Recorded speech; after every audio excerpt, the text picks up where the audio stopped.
Yéli, Roma, tu connais Louga, non? Louga François, non? Ouais. Oui. T'as vu, non? Parce que tu es sapé, là. Ça, là, c'est les studios concrets. Louga, il adorait ça. Excuse-moi, pas t'amener la vie de tonton là, Simon. La vie de Louga, là, je ne veux pas y mettre ça loin de moi. Hein. Non, tu connais? Mais pourquoi? Oui. La vie de Louga. Trop. Ok, d'accord. Henri, pourquoi on parle de la vie de Louga? Louga, je sais que c'est un homme qui avait l'argent. Il chantait aussi. Tu as vu, non? Ah, ok. Toi, pourquoi on parle de la vie de Louga? Quand on dit la vie de Louga. La vie de Louga, c'est la vie. Ça dit tu vis au jour le jour, il n'y a pas de temps. Ouais. Les gens qui ne réalisent pas, au fait, qui ne pensent pas à demain. Qui ne réalisent pas. Ok. Elle se rapproche un peu. Roma, ça commence à venir. Mais on va passer au point culture. Je vais vous expliquer tout de suite ce que c'est la vie de Louga.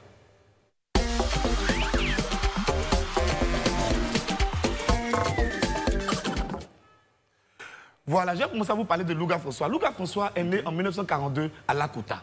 Ok. Grand artiste ivoirien. Mais en 1942, Louga François voit le jour à Lakota. Il part en France dans les années 60 pour suivre des cours de maçonnerie. Mais la maçonnerie, franchement, ça n'intéresse pas Louga. Louga est parti en France pour faire maçonnerie. Il était dit. Arrête ça, toi aussi.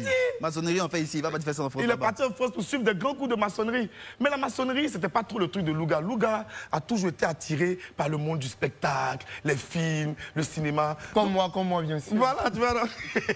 Donc, Louga commence à suivre des cours de théâtre, tout ça, en France. Et il commence à participer à des films.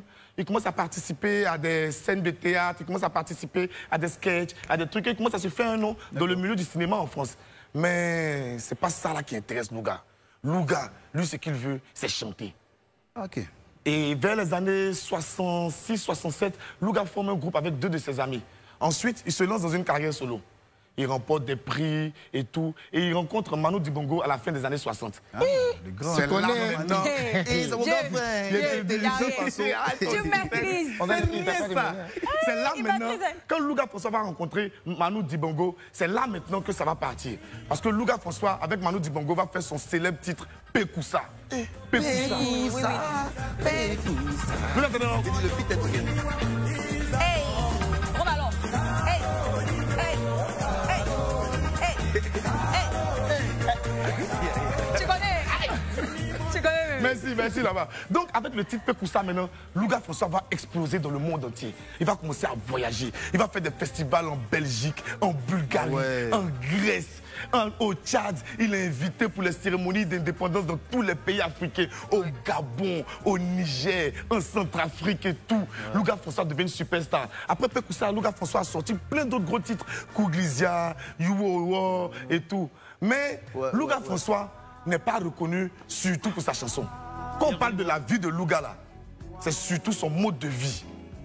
Je vais vous raconter quelques... Oui. Qu'est-ce qu'il faisait? Oui. Attendez, je vais vous raconter quelques anecdotes. Vas-y, raconte. De quoi est partie l'expression la vie de Louga? Dis-nous. Louga François là. Antoine Malin, non, il vit où? À la maison, à la maison tranquille, au calme. Oh, mettez-vous là-bas. Hé, j'aime pas ça. Louga François ne vivait pas à la maison. Louga François avait une suite au Grand Hôtel au Plateau. Quoi? Il avait une suite au Grand Hôtel. Il avait une suite au Grand Hôtel. Dans le temps, les gens nous montaient, on dit que c'était à l'Hôtel Ivoire. Non, c'était au Grand Hôtel au Plateau.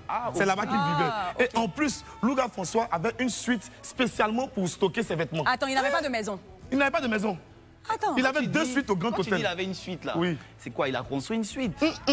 Dans l'hôtel là, il avait une suite. Et puis c'était un grand hôtel qui recevait des personnalités qui venaient de Donc en l'étranger. gros, il payait ça par jour. C'est ça en fait. Exactement. Par jour. Waouh.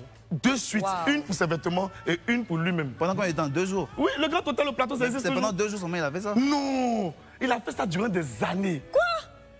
Il a loué suite pendant des années. Ça, c'est rien encore. Attends. Il y a trop d'anecdotes. Les phrases de Louga dans le monde du luxe sont trop. À l'époque, la mode des artistes africains, c'était de partir en France, de faire des voyages sans durée, partir, venir, genre, les artistes, ils sont ici, là, en Côte d'Ivoire, non. Et puis un coup, ils sont au Maroc, et puis ils reviennent rapidement. Quand Louga a voulu faire pour lui, là, Louga, lui, il est parti en France, et puis il est revenu très rapidement.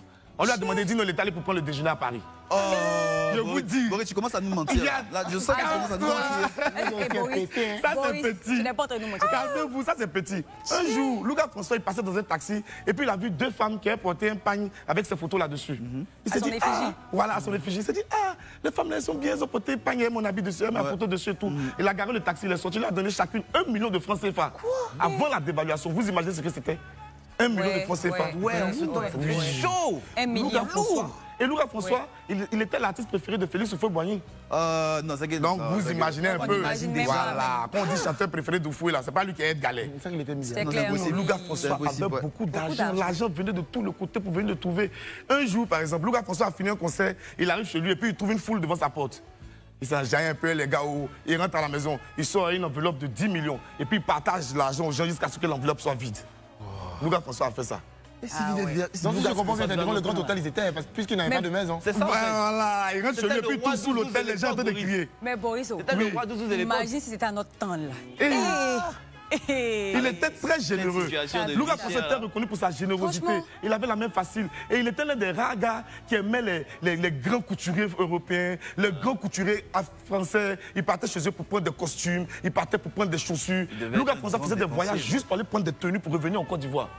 Il te dit, une fois par exemple, on dit que Louga François a rencontré une jeune fille qui était très belle, une jolie go métisse, c'est ce que l'histoire a retenu. Et cette go métisse là, juste pour avoir son numéro, Louga François lui a donné 1 million de francs CFA à l'époque. Mais c'est vrai, Boris, mais il y a eu une histoire de Tchala Mona, je sais pas trop là. Oui, Louga François a eu une histoire d'amour avec Tchala Mona, la célèbre chanteuse congolaise. Elle était belle. J'ai vu sa photo, je sais pas quand là. Tchala Mona, à l'époque, ses jupes, elle est forte, le moutouachi, elle dansait. Elle vit toujours. Tchala Mona, elle est toujours vivante, mais elle a pris beaucoup d'âge aujourd'hui. Ouais. Elle est toujours vivante. Et puis à l'époque là, Louga François et Tchala Mona, c'était un petit mouvement genre Jay-Z Beyoncé. Ah, mais Louga François était la superstar de Côte d'Ivoire, Tchala Mona était la superstar du Congo. Les gars les aimaient trop, c'était là. Mettre le feu. Bon, même si leur relation n'a jamais été officielle, en tout cas, ils ont beaucoup été ensemble pendant longtemps. Ils ont fait des spectacles ensemble et tout. Louga François, en tout cas, il reste dans l'histoire de la Côte d'Ivoire comme l'un des plus grands artistes ivoiriens de tout le temps. Ouais. On retiendra surtout ses phrases. Viens-y, vieux. Boris. Ouais. Tu maîtrises. Tu maîtrises. Toujours, il y a beaucoup de Chapeau, vieux. Tu mérites d'être mon grand frère quand même. Non, tu maîtrises. C'est rien. Ça que je peux venir nous indiquer. Oui, c'est la base, c'est la base. Viens.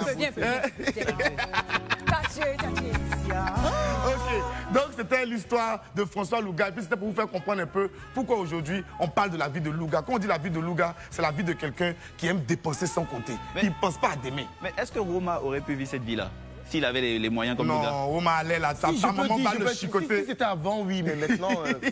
on peut dire la tête sur les épaules maintenant, il faut faire doucement. Ouais, il faut être gentil comme Louga, mais faut penser à demain aussi, parce que ce sont les mêmes.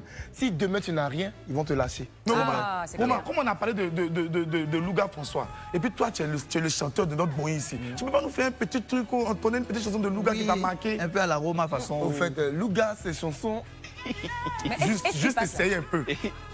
Allez, Nanoa, oh, yeah. Ah, ok. Puglisia, wow, Puglisia, wow. Et un peu.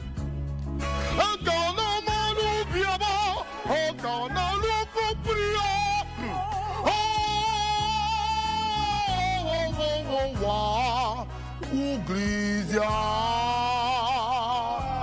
wow, Puglisia, wow. Pourquoi pas appuyer sur le wow? Voilà. Faut toujours appuyer sur le wow. On va mettre fin au point de culture pour aujourd'hui.